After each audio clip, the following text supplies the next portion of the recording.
ከሁሉ አስቀድሞ ሃይማኖትን መመስከር እንደሚገባ በሰማይ ያለ እናት ከአብ መወለዱን በምድርም ያለ አባት ከድንግል ማርያም መወለዱን እናምናለን።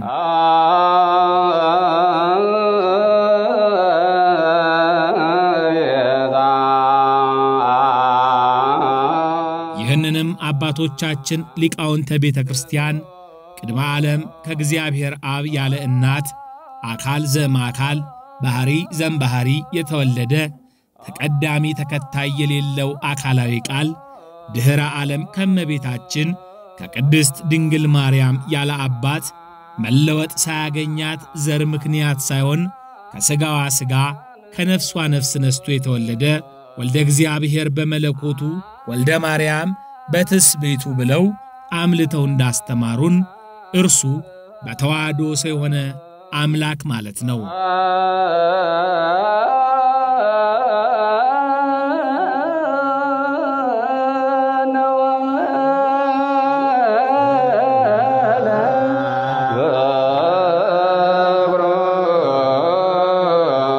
መድኃኒ ዓለም የዓለም መድኃኒት መጋቢት 27 በቃል መነገሩ በልብ መታሰቡ ከፍ ከፍ ይበልና ጌታችን መድኃኒታችን ኢየሱስ ክርስቶስ የተሰቀለበት ጥንተ ስቅለቱ የሚታሰብበት ዕለት ነው። ይሁን እንጂ ሊቃውንተ ቤተ ክርስቲያን በቀመረ ዲሜጥሮስ መሠረት አጽዋማትን በጠበቀ መልኩ ከትንሣኤ በዓል በፊት ያለውን ዓርብ ስቅለት ተብሎ እንዲከበር ሥርዓት ሰርተዋል።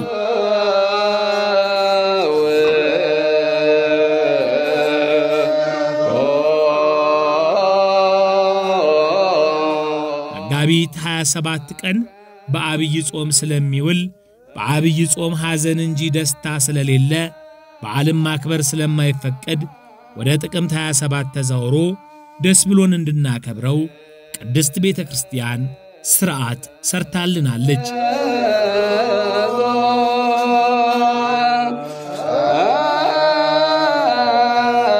በዚህም መሠረት ጥቅምት 27 ጥንተ ስቅለቱን ከፍ ባለ መንፈሳዊ ሥርዓት በመላው ኢትዮጵያ በሚገኙ የኢትዮጵያ ኦርቶዶክስ ተዋሕዶ ቤተ ክርስቲያን አድባራትና ገዳማት በድምቀት እናከብረዋለን።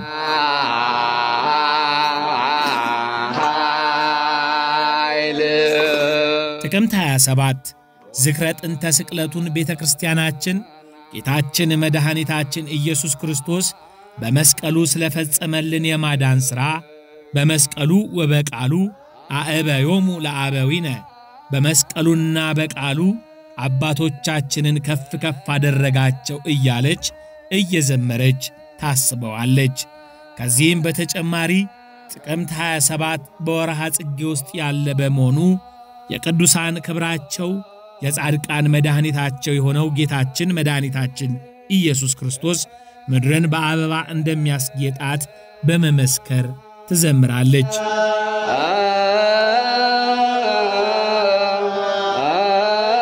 ልታነጻኝ ይቻልሃልን አቤቱ ለምጻሞችን በቃልህ አንጽተሃልና እያሉ አባቶቻችን በመስቀሉ ለጻድቃን ማብራቱን እያሰቡ በዓሉን በመዝሙር በደስታ ያከብሩታል። ሙሴ እባብ በምድረ በዳ እንደተሰቀለ የሰው ልጅ ክርስቶስን ይሰቅል ዘንድ አለው ብሎ እንደተናገረ የክብር ባለቤት ጌታችን መድኃኒታችን ኢየሱስ ክርስቶስ ስለ ዓለም ድህነት የተሰቀለው መጋቢት 27 ቀን ነው። ክርስቶስ ስለ ስቅለቱ ሲናገር ምሳሌ የሚሆነውን ሙሴ እባብ በምድረ በዳ እንደሰቀለ የሰው ልጅ ክርስቶስ ይሰቀል ዘንድ አለው ብሎ ምሳሌውን ተናግሯል።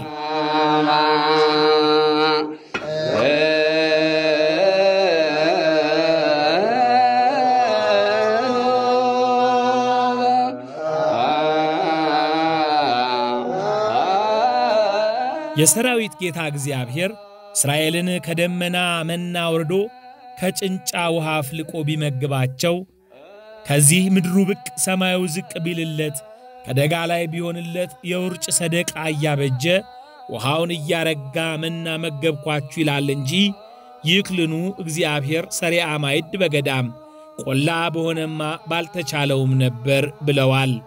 ጌታም ሊያስተምራቸው የእርሱን ከሃሊነት ሊያሳያቸው የእነርሱንም ሐሰት ሊገልጥባቸው ሙሴን ነቃማይ በሌለበት በረሃ ይዛቸው ውረድ ብሎት ቢሄዱ መናው ወርዶላቸዋል፣ ውሃውም ፈልቆላቸዋል።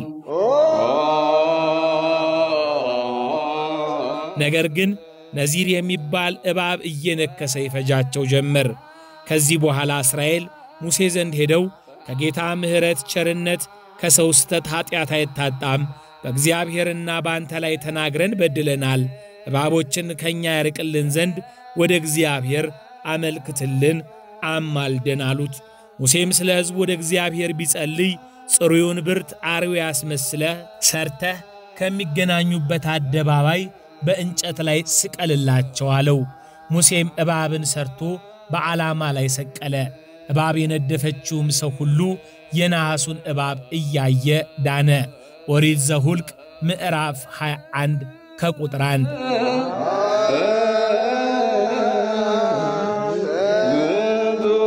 ይህንን ምሳሌ አባቶቻችን በትርጓሜ ወንጌል ቅዱስ እንዳስቀመጡልን አርዌ ምድር የዲያብሎስ አርዌ ብርት የጌታ ምሳሌ ነው። አርዌ ምድር ወይም እባብ መርዝ እንዳለበት ዲያብሎስም ፍዳ ኃጢአት አለበት። አርዌ ብርት ከመርዝ እንደሌለበት ጌታም ፍዳ ኃጢአት የለበትም። አርዌ ብርት በአርዌ ምድር አምሳል መሰቀሉ ጌታ በአምሳለ እኩያን እንደ ወንጀለኛ ተቆጥሮ የመሰቀሉ ምሳሌ ነው። ዳግመኛም ከአመፀኞች ጋር ተቆጥሯልና ትንቢተ ኢሳይያስ ምዕራፍ 53።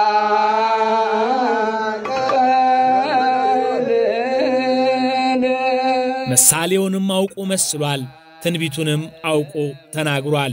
ሙሴ በበረሃ የሰቀለውን እባብ በቅርብ ያለው አይተው በሩቅ ያለው ሰምተው እንደዳኑ ሁሉ ዛሬ እኛም ጌታችን ኢየሱስ ክርስቶስን በአንጻረ ሐዋርያት ዓይናቸውን ዓይን አድርገን ጆሮአቸውን ጆሮ አድርገን የእነርሱንም ትምህርት ሰምተን የመዳናችን ምሳሌ ነው።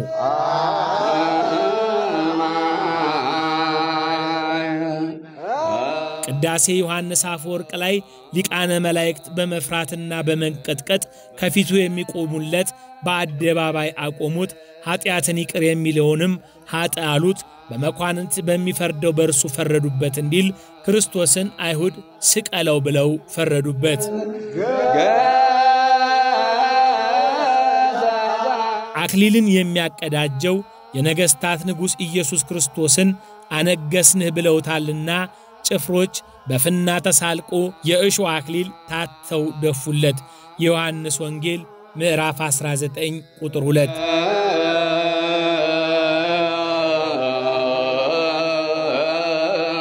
መድኃኔ ዓለም ኢየሱስ ክርስቶስ የእሾህ አክሊል በመቀዳጀቱ ዕፀ በለስን በልቶ ምድር እሾህና አሜኬላን ታበቅልብሃለች ተብሎ በኦሪት ዘፍጥረት ምዕራፍ 3 ላይ የተፈረደበት አዳም ስለ እርሱ ክሶ መርገሙን ደመሰሰለት።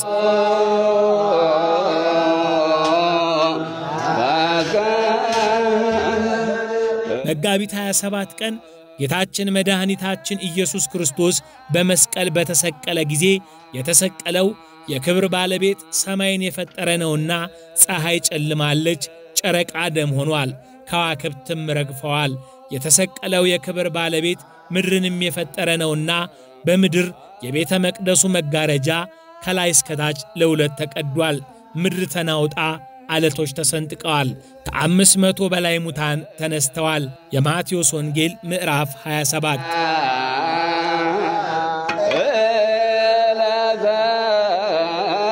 አዳምን የፈጠሩ እጆች በመስቀል ቀኖት ተቸነከሩ። ወዮ! በገነት የተመሰሉ እግሮች በመስቀል ቀኖት ተቸነገሩ።